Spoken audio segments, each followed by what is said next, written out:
Hi, everyone. I'm Shelley, and you're watching There's No Place Like Home. I'm back with the final chapter from the Iron Republic, chapter 13. For months, my beautiful wife had been fading like a flower. Even on shipboard and amid the excitement of the wildest storm, she seemed listless and totally indifferent to her surroundings. The boding sadness that began to come upon her after the terrible accident that resulted in the death of Professor Hallam never left her, and while she sometimes simulated vivacity, her gaiety pained rather than pleased me, for my love penetrated her sweet little deception, and I knew that it was for my sake that she pretended what she did not feel. I had fondly hoped, and so had her parents, that when she was out of the country and away from the scenes that reminded her of her past, her old buoyancy of spirits would return. Indeed, but for this and the dreadful melancholia that grew upon her day after day, we would never have yielded to her desire to undertake the desperate journey to America. But it was not so, and the bitterness of my disappointment amounted to anguish. Every morning on board of the vessel, as on shore, she would awake at the exact moment when the wonderful matins of Professor Hallam had been wont to roll out from the Tower of Music, and listen wide-eyed and with every faculty strained to the utmost tension of alertness, listening. And as I lay beside her sometimes and held her hand, feigning sleep, I could feel the nervous tremor that agitated her, while her pulse fluttered with the intensity of the nervous strain. My God, it was terrible that my sweet wife, the most beautiful and gracious woman I ever knew, and the only one I ever loved, should suffer like that. And at sunset she would listen for the nocturne with the same fever of excitement. Thus, as long as we were in latitudes where day and night alternated, and when we reached the regions of the pole, where there were no sunrisings nor settings, instead of becoming better, she grew worse, and this intense, preoccupied listening attitude became habitual. I employed every artifice I could devise to interest her and fix her attention on objects about us, and she with the sweetest grace tried to be interested, but even as I held her hand and talked to her with all the animation I could affect, looking into the fathomless depths of her glorious eyes, I would lose her.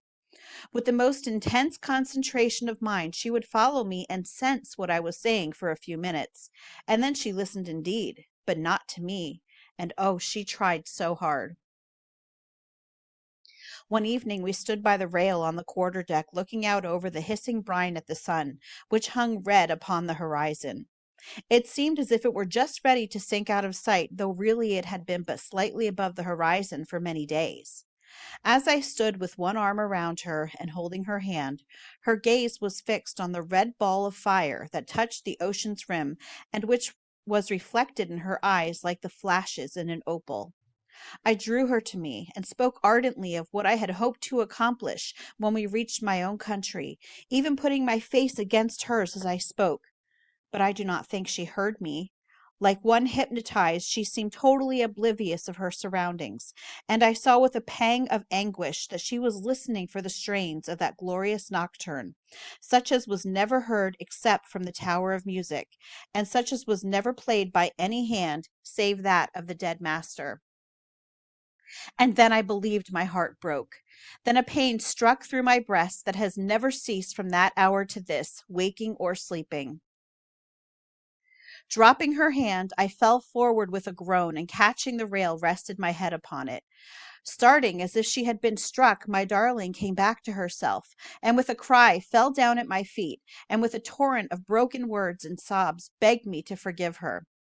"Oh, my love," she cried as the tears ran down her beautiful upturned face, "my heart is breaking for you, but I cannot help it. Indeed, I cannot.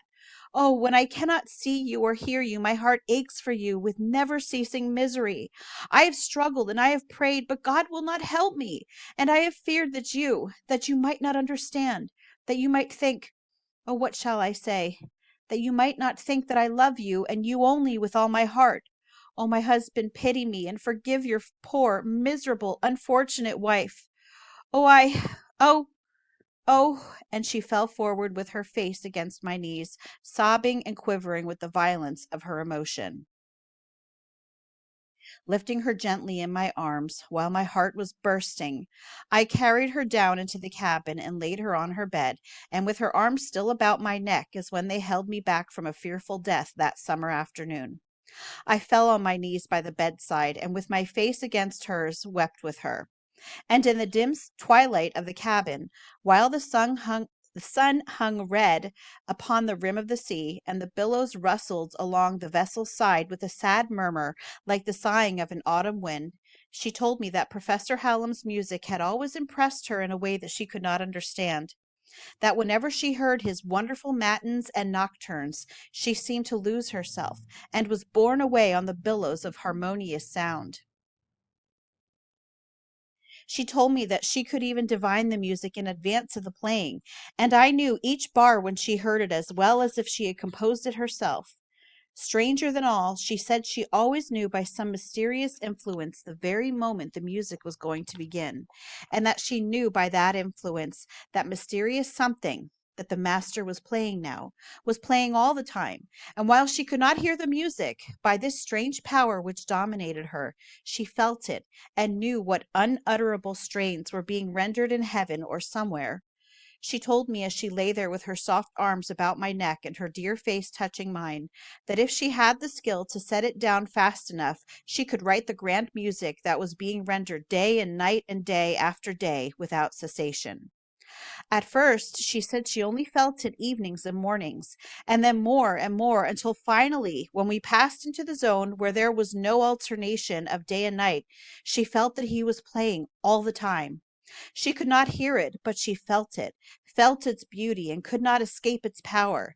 She had kept this from me till now. Seeing my suffering, she could no longer conceal it, but told me all, that I might not doubt her love, but pity and forgive her the pain she caused me. If she had done this at first, the great physicians of Ironia might have cured her of the malady, for such it must have been, and I entreated her to let me take her back then, but she would not consent. "Why, it has stopped now," she cried, holding my face between her hands and looking up at me with the love light in her eyes.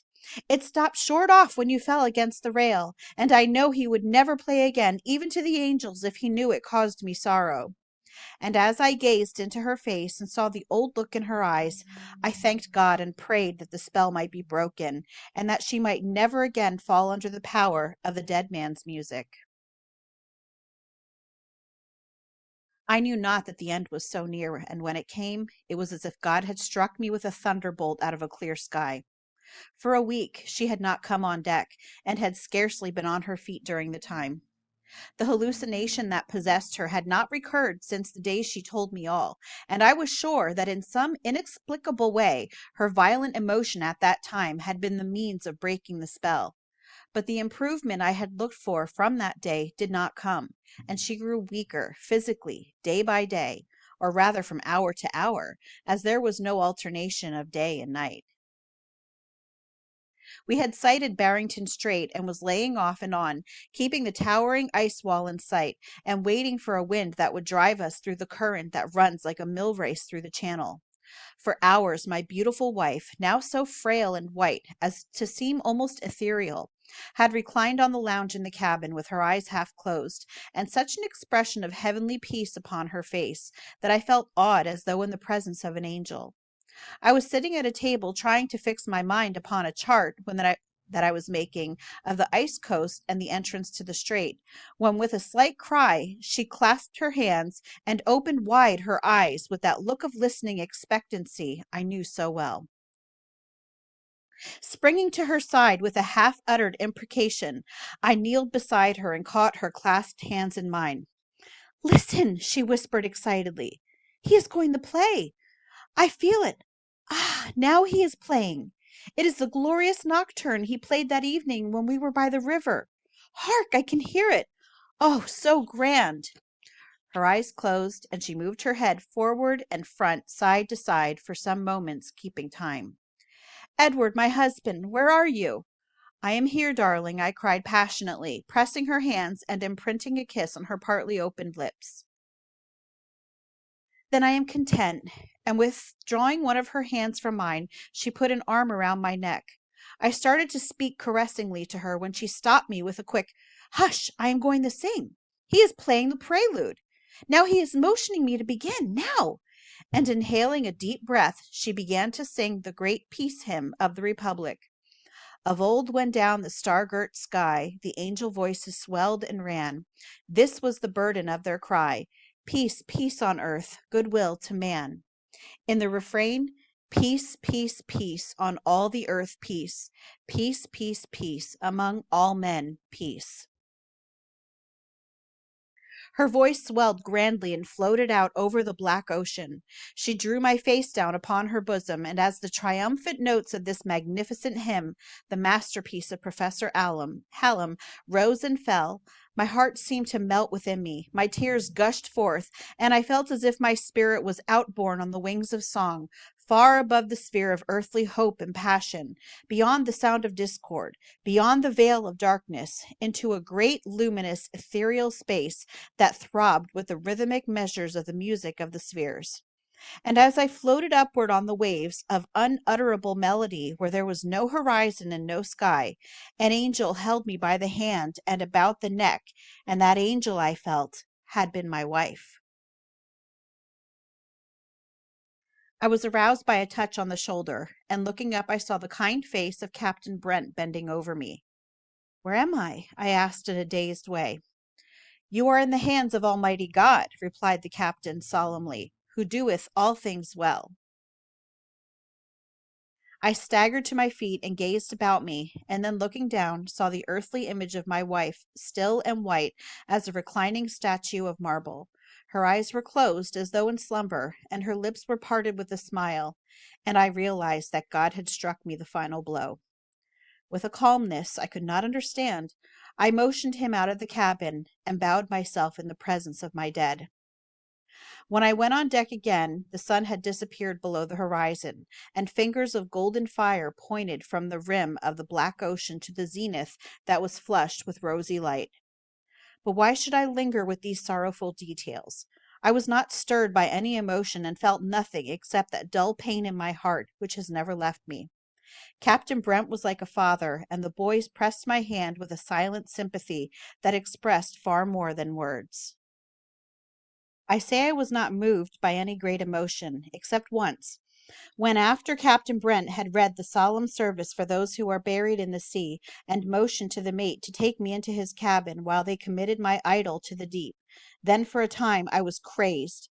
I had nearly gone mad, and I believe I would have killed every man aboard the ship before I would have suffered them to cast that loved form into the cold, hissing waters of that black sea. The weather was favorable, and as the billows rolled over and far up on the shelving ledge of the great berg, we had only to ride in on the crest of a wave, and drawing the boat up, make it fast on the ice. It was a little mountain of ice and snow, and tapering up from the waterline, it terminated in two glittering pinnacles, like crystal spires of a cathedral of glass. Between the two, a niche or grotto partly filled with snow, and up to this we climbed by throwing ropes over the jutting crags and lesser pinnacles that projected from the sloping sides above the wash of the sea waves. And so we toiled up from terrace to terrace and from pinnacle to pinnacle, until we reached the grot between the spires, and there we placed the couch with the earthly form of my beautiful wife, and banked the snow about it.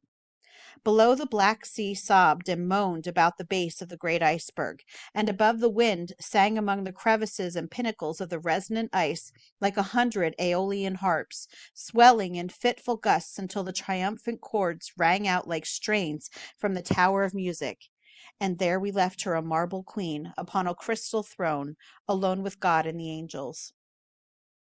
I begged for the love of heaven to be left there with her, but cruel in their kindness, they dragged me away to the ship. And then there burst upon us a scene of unearthly splendor. The aurora australis sprang up around us, and under it the black sea turned to gold, frosted here and there with the foaming crests of billows.